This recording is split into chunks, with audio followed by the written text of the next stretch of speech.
Assalamualaikum warahmatullahi wabarakatuh. Kembali lagi bersama saya Ahmad Fathur Rahman, calon guru penggerak angkatan 10. Pada kesempatan ini saya akan melaksanakan interview bersama kepala sekolah untuk menyelesaikan tugas demonstrasi kontekstual modul 3.1, pengambilan keputusan dengan mempertimbangkan nilai-nilai kebajikan sebagai seorang pemimpin. Selamat menyaksikan.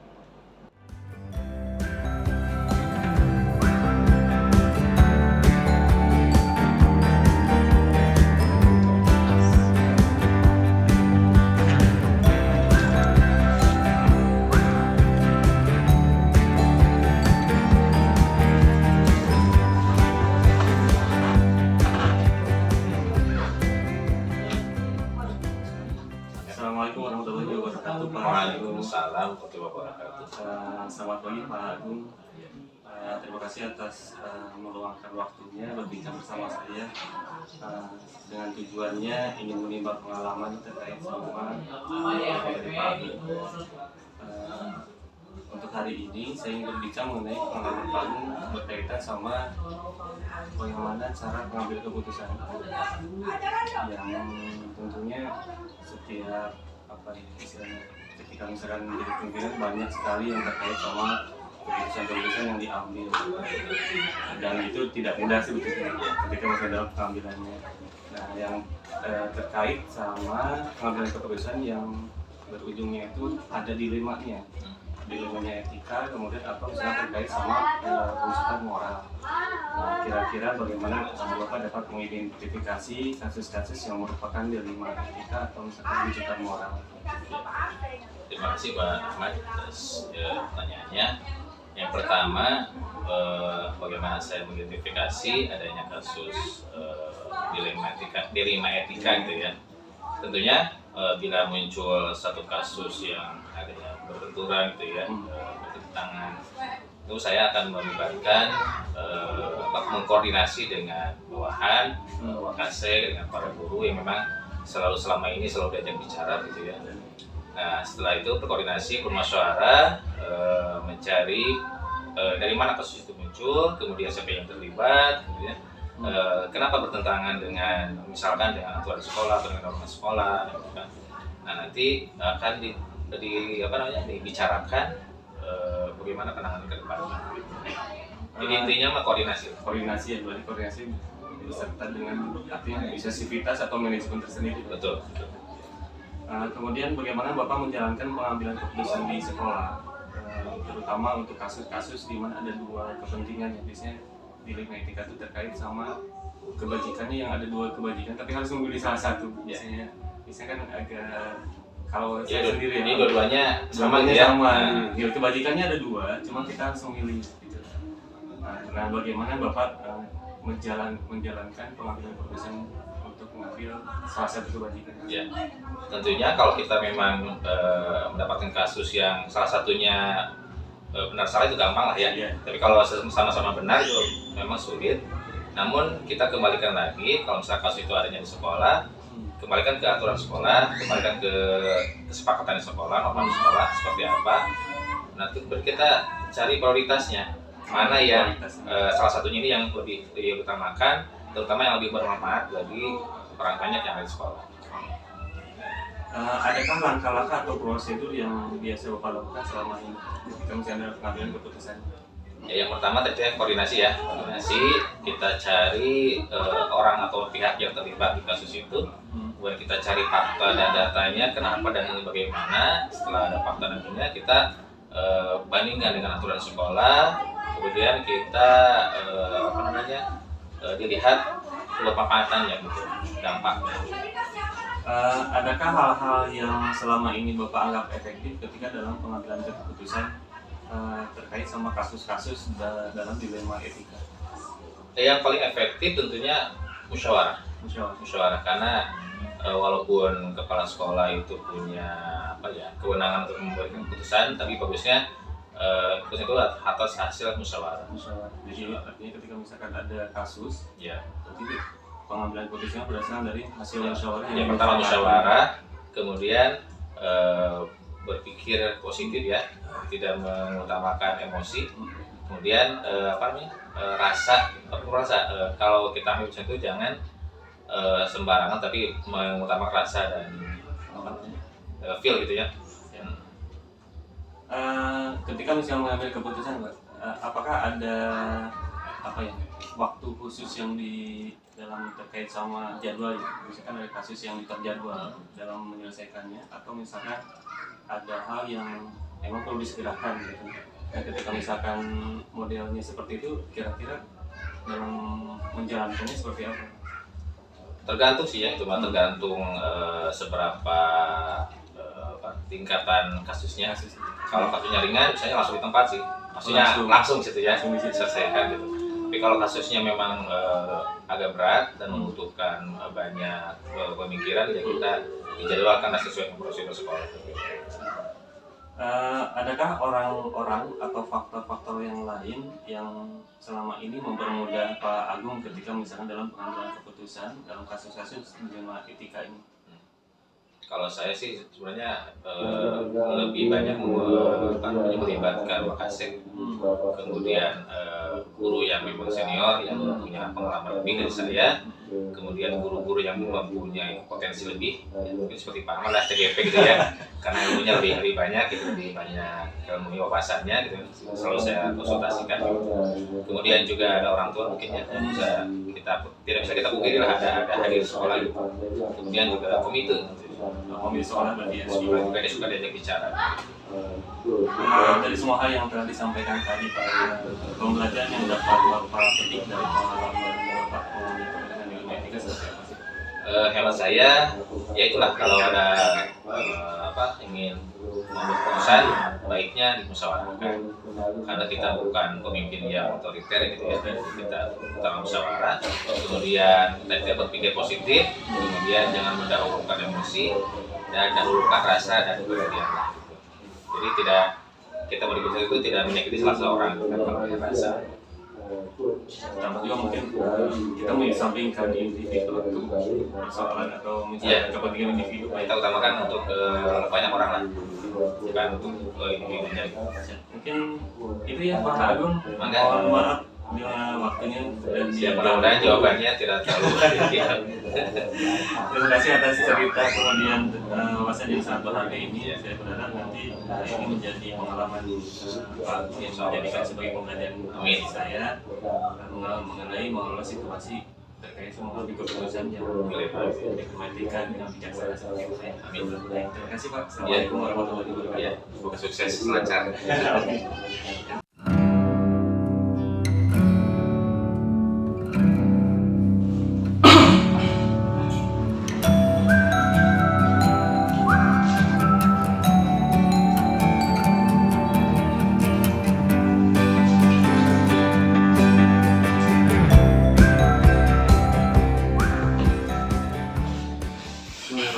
Assalamualaikum warahmatullahi wabarakatuh. Waalaikumsalam.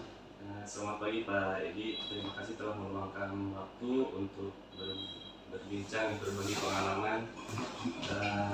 Yang mudah-mudahan ini menjadi pengalaman yang bisa dijadikan pembelajaran bagi saya Pak. Bagaimana kabar hari ini Pak? Alhamdulillah. Pak Ahmad juga sehat ya? Alhamdulillah sehat. Seger kelihatan hari ini.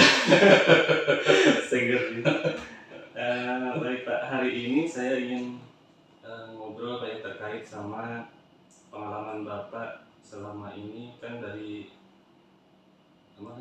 SMA 3 kemudian masuk ke CMBS nya terkait sama pengambilan Bapak terkait keputusan.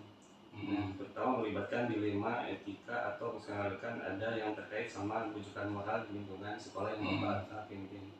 Sebagai kepala sekolah tentu ada banyak situasi yang dimana Bapak harus bisa membuat keputusan yang tidak mudah sebetulnya. Mungkin selama ini bagaimana Bapak dapat mengidentifikasi kasus-kasus yang berupa dilema etika atau misalkan yang rujukan moral seperti apa sih Pak? Setiap sekolah sebenarnya ada kekhasan tersendiri ya terkait dengan hal-hal yang mempengaruhi pengambilan keputusan.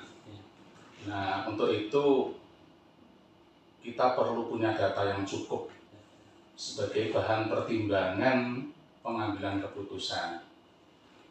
Nah, untuk bagaimana langkah yang biasa saya lakukan untuk memperoleh data-data atau informasi-informasi yang nanti akan dibutuhkan dalam pengambilan keputusan, itu biasanya saya bisa melakukan dialog, wawancara dengan berbagai unsur yang ada di sekolah. Ada guru, ada tenaga administrasi, dan sering juga dengan peserta didik. Peserta didik kita bisa ngobrol, nyantai, menggali ide-ide mereka apa, keinginannya seperti apa. Nah, itu dalam rangka sebagai bahan pertimbangan suatu saat saya perlu mengambil keputusan yang melibatkan banyak orang. Dan juga tidak jarang saya menyebar kuesioner, kadang menggunakan Google Form, nah itu kan kuesioner menurut pandangan peserta didik, guru A, guru B, guru C seperti apa, baik pola pembelajarannya, etos kerjanya gitu kan, dari sudut pandang peserta didik. Dan juga sesekali perlu ke orang tua, sehingga informasi yang saya ambil biasanya melibatkan banyak komponen dari internal sekolah, orang tua, dan peserta didik selaku pusat layanan yang harus kita beri. Itu. Terus selama ini bagaimana Bapak menjalankan pengambilan keputusan di sekolah Bapak, terutama kasus-kasus di mana ada dua kepentingan yang sama-sama benar atau sama-sama mengandung nilai kebajikan. Seperti apa sih Pak? Beberapa kali Pak Ahmad ikut terlibat di dalamnya, bahkan tidak beberapa kali, sering kali terlibat gitu ya. Karena biasanya pengambilan keputusan yang saya lakukan tidak mutlak sebagai keputusan saya sendiri. Saya biasanya melibatkan banyak orang, sehingga keputusan itu diambil secara kolaborasi, dan itu dengan harapan bisa saling menguatkan. Contoh kasus yang baru saja mulai kita gulirkan dengan kebijakan pemanfaatan laptop sebagai penunjang pembelajaran. Itu sangat dilema kan? Ada guru-guru tertentu yang sangat memerlukan laptop sebagai sarana untuk akses, untuk mencari data dukung dalam pembelajaran gitu kan. Sementara ada guru-guru lain yang merasa terganggu dengan keberadaan laptop ketika mengajar. Itu kan dilema bagi kita, mau yang mana itu? Makanya kita perlu mempertimbangkan dan menggali informasi dari beberapa teman guru, dari orang tua, dari anak. Ketika itu diberlakukan keputusannya misalnya off laptop selama pembelajaran, reaksinya seperti apa gitu kan. Ketika itu diterapkan seperti apa, seperti kemarin kita mencoba menerapkan seminggu menggunakan, seminggu tidak. Nah, ketika seminggu off, ternyata ada guru tertentu yang sangat memerlukan, karena pembelajaran saya ini perlu data global, harus akses internet, sementara sarana untuk mengakses itu nggak ada gitu ya. Nah gitu kan, makanya kemarin keputusan yang kita ambil juga tidak harus kaku, perlu fleksibilitas, tergantung urgensi dari permasalahan yang ada gitu, dan kita perlu menyikapi hal-hal tersebut gitu, sehingga nanti ya keputusan kita ambil itu betul-betul maslahat bagi banyak orang, terutama bagi peserta didik dan guru sebagai pelayan pelaksanaan pembelajaran gitu. Kalau misalnya dilihat dari pengambilan keputusannya kan, apakah Bapak memiliki langkah-langkah atau prosedur yang tetap yang biasa dilakukan sama Bapak ketika misalkan ada permasalahan yang harus diambil? Untuk kasus yang misalnya umum terjadi ya, biasanya kita lakukan secara prosedural ya. Tadi kalau misalnya perlu pelibatan banyak orang, kita buatkan tim khusus gitu kan, tim kecil. Kalau istilah kita tim kecilnya ya tim manajemen lah, unsur Wakasek dilibatkan. Biasanya permasalahan kita gulirkan bisa secara langsung melalui kita FGD gitu kan, diskusi kecil, atau mungkin bisa lewat grup gitu kan, kalau misalnya kondisinya nggak saling bertemu gitu kan. Ada kasus ini, bagaimana tanggapan Bapak Ibu gitu kan, memberi masukan gitu kan. Nah, ini sebagai bahan pertimbangan. Nanti dari hasil diskusi kecil itu yang kita floorkan pada forum di umum lebih luas, bisa pada saat briefing, bisa pada kegiatan komunitas belajar gitu kan. Tetapi ada kasus-kasus yang sifatnya insidental, dan urgen. Ketika urgen berarti harus segera dieksekusi, gitu kan ya? Itu harus segera kita tangani gitu. Karena kalau misalnya tidak segera mungkin akan berdampak banyak gitu kan terhadap kondisi kondusivitas di sekolah kita gitu. Makanya hal-hal tertentu ya kita perlu meluangkan waktu untuk bisa melangkah lebih jauh dalam pengambilan keputusan gitu. Untuk berikutnya hal-hal apa saja yang menurut Bapak ya efektif terkait sama pengambilan keputusan yang berbenturan dengan tadi ya dilema etika tersebut. Jadi hal-hal yang menurut Bapak ini keputusannya efektif gitu, ketika bisa diambil. Keputusan itu akan efektif ketika sudah kita tinjau dari beberapa dampak positif dan dampak negatif yang akan terjadi gitu kan ya. Dan tentunya ketika keputusan belum diambil itu sudah mempertimbangkan hal-hal tersebut gitu kan. Kira-kira langkah apa kalau ini terjadi kita lakukan, kira-kira dampak positifnya apa yang akan terjadi. Kalau seperti ini evaluasi. Betul. Makanya diuji cobakan ya seperti kalau di undang-undang ada uji publik gitu kan. Tapi belum kita lakukan secara utuh. Seperti kemarin termasuk laptop juga itu ketika mau digulirkan bagaimana? Ya, tanggapan reaksi kan banyak ya. Ketika masih wacana kita sampaikan, kita sebenarnya ingin mendengar. Kira-kira kalau dilakukan tanggapan bagi anak seperti apa, orang tua bagaimana, gitu kan, guru bagaimana, itu belum kita lakukan kan kita sudah menyampaikan dalam rangka kita untuk uji publik tadi, gitu ya. Baru dari masukan-masukan, harapan-harapan banyak orang yang akan menggunakan itu kita simak, kemudian kita mencoba mencermati kira-kira keputusan yang akan dilakukan yang tepat seperti apa, dan itu nanti meminimalisir dampak negatif yang akan terjadi, gitu ya. Kalau kita misalnya nggak melakukan seperti itu, tiba-tiba kita lakukan, kita tidak mengantisipasi gejolak apa yang akan terjadi, gitu. Gitu. Jadi istilahnya ketika misalkan setelah ada pelaksanaan keputusan itu ditinjau dari berbagai aspek. Betul. Yang berikutnya hal-hal apa saja yang selama ini merupakan tantangan dari Bapak ketika misalkan dalam pengambilan keputusan pada kasus-kasus dilema etika? Tantangan terberat sebenarnya faktor kepentingan ya. Jadi kepentingan si A, si B gitu kan ya. Apalagi sekolah kita sekolah yang seksi ya. Jadi banyak kepentingan dari orang ya yang terkait dengan berharap keberadaannya di sekolah kita, berharap mendapatkan layanan lebih di sekolah kita, dan kita tidak bisa misalnya keputusan itu hanya berlaku untuk 1-2 orang gitu kan, dan kita harus menghindari hal tersebut. Jadi keputusan yang kita ambil memang untuk kepentingan bersama gitu, yang maslahat orang banyak gitu. Sehingga sedapat mungkin kita memiliki prinsip dalam pengambilan keputusan. Nah, prinsip itu penting ya. Jadi kita ya jangan mendahulukan faktor kepentingan pribadi dalam pengambilan keputusan. Makanya perlu dibuatkan standar operasional prosedur gitu, kalau SOP gitu kan.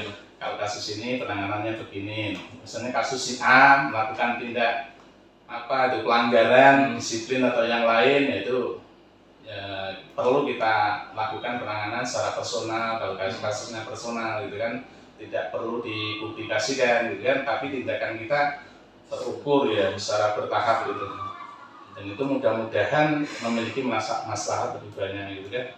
Nah, di sini kepentingan orang tua banyak, faktor politik banyak, faktor itu kan yang berpengaruh kan, itu mempengaruhi keputusan. Banyak intervensi yang masuk intervensi gitu kan. Nah, kira-kira itu mempengaruhi kita enggak? Kalau misalnya kita mau melakukan ini, intervensinya tinggi, kalau kamu enggak melakukan ini ya akan kami lakukan, dan itu mempengaruhi kita kan. Ya. Tapi kalau kita punya prinsip yang teguh bahwa kita berada di sini melakukan hal yang benar, insya Allah ya. Terkadang kita juga kalau misalkan dari sisi pengalaman Pak ya, saya juga pernah melakukan satu keputusan, ternyata emang dampaknya ketika ke orang tua Pak, sampai dilaporkan ke gubernur. Aduh, kata saya belum juga, maksudnya kalau misalnya kita treatmentnya buat anaknya betul. Tapi emang istilahnya itu ditanggapnya mungkin agak berbeda Pak, yang betul. misalkan terkait sama yang tadi ada kebutuhan individu yang harus emang memiliki kepentingan yang berbeda-beda setiap individu. Makanya sosialisasi aturan yang diberlakukan di sekolah kita itu juga perlu dikomunikasikan ke orang tua gitu kan, sesering mungkin ya. Bahkan saya kemarin juga sempat nyampaikan kan di forum diskusi kita briefing, kalau misalnya ada informasi penting sementara oke lah di setting only admin biar yang lain baca dulu, itu dalam rangka maksudnya biar informasi itu terserap dengan benar oleh orang-orang yang terkait dengan hal tersebut gitu, sehingga nggak timbul salah persepsi, sehingga informasi yang penting tidak tertindih dengan pertanyaan-pertanyaan yang mungkin bagi orang tertentu itu sudah ada jawabannya di aturan yang sudah kita berikan gitu. Baik, Pak. Kalau misalkan terkait sama pengambilan keputusan, apakah Bapak memiliki tata cara atau apa istilahnya time schedule terkait sama pengambilan keputusannya? Kalau yang kaitannya kegiatannya reguler ya, yang biasa secara periodik dilakukan, ya kita punya agenda ya. Ini akan kita lakukan minggu ini bulan yang akan datang. Nah, itu kita punya lini masa dalam pengambilan keputusan. Tapi dalam kasus-kasus tertentu tadi yang seperti saya kemukakan sebelumnya tadi, kita tidak harus terikat dengan prosedur yang jadi waktu yang sudah kita tentukan tadi gitu kan. Hal-hal yang misalnya sifatnya urgen, segera diambil keputusan, ya kita bisa keluar dari waktu yang sudah kita tentukan sebelumnya. Tapi kalau sifatnya itu rutinitas, kita bisa membuatkan secara terjadwal. Misalnya pertemuan rutin pada saat briefing, pada saat kegiatan kondel, nah itu kegiatan yang rutin kita lakukan dan teragendakan gitu kan ya. Tapi hal-hal tertentu di luar itu, kalau misalnya kita perlu segera menyelesaikan dan menyampaikan informasi, ya kita lakukan secara darurat. Beberapa kali kita misalnya mengadakan Zoom dengan tiba-tiba, ini karena ada hal penting yang harus segera kita sikapi gitu. Dan kita nggak perlu menunggu waktu lama sehingga kita nanti akan ketinggalan gitu kan. Berarti tergantung dari kebutuhan dan permasalahannya gitu. Yang berikutnya Pak, adakah seseorang atau faktor-faktor yang selama ini mempermudah atau membantu Bapak dalam mengambil keputusan dalam kasus-kasus yang terkait sama dilema etika?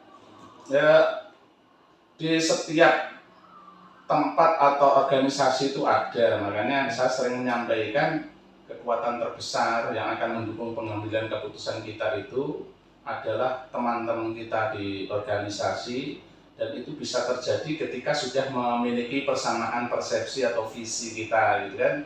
Makanya kita perlu sering dialog, sering diskusi baik secara formal maupun non formal gitu kan, ngobrol santai gitu kan. Kelihatannya nyantai tapi kita mendiskusikan hal-hal penting yang itu nanti akan sebagai bahan pertimbangan pengambilan keputusan gitu kan. Dan itu orang-orang di sekitar kita itu adalah orang-orang yang sangat mempengaruhi dan memperkuat kita dalam pengambilan keputusan. Makanya keputusan diupayakan diambil secara kolaborasi gitu kan, tidak sendiri gitu kan. Nah, kalau kita berkolaborasi nanti harapannya saling menguatkan. Guru dengan wali asuh gitu kan, antar wakasek gitu kan, sehingga ada hal-hal tertentu mereka bisa ikut memberikan penguatan terhadap keputusan yang kita ambil, dan itu juga mempermudah kita untuk mempublikasikan keputusan yang kita ambil pada orang-orang terkait, menyampaikan kepada orang tua dan yang lain-lain gitu. Sesuai dengan kesepakatan, sesuai dengan tupoksi masing-masing. Terakhir Pak, terkait sama dari semua hal yang telah disampaikan tadi Pak, kira-kira pembelajaran apa yang Bapak dapat ambil dari pengalaman Bapak mengenai keputusan terkait sama dilema etika? Yang pertama kita harus care, peduli, dan juga peka terhadap kondisi di sekitar kita gitu. Terus kemudian berupaya mengumpulkan banyak informasi dan data sehingga keputusan kita ambil sudah dipertimbangkan menggunakan banyak sumber informasi yang kita miliki, sehingga terkesan tidak terkesan bahwa keputusan yang kita ambil itu apa gitu ya, menurut asumsi kita saja gitu kan, tapi didukung oleh data-data yang kita miliki. Itu yang pembelajaran yang harus kita ambil dari situ. Dan setiap wilayah kondisi itu berbeda-beda. Makanya kita tadi harus peka terhadap di sekitar kita gitu kan, dan tidak menutup ruang bagi teman-teman kita untuk mengkritisi apa yang kita ambil, yang kita putuskan. Terbuka, Betul. Terbuka terhadap kritik, saran gitu. Baik Bapak, mungkin ini di akhir pertemuan kita sebenarnya. Terima kasih banyak Pak Rudi, cerita dan wawasannya yang sangat berharga ini, sangat menarik mendengar bagaimana Bapak mengelola situasi yang kompleks dengan bijaksana. Terima kasih Pak Rudi. Sama-sama. Waalaikumsalam warahmatullahi wabarakatuh. Sukses.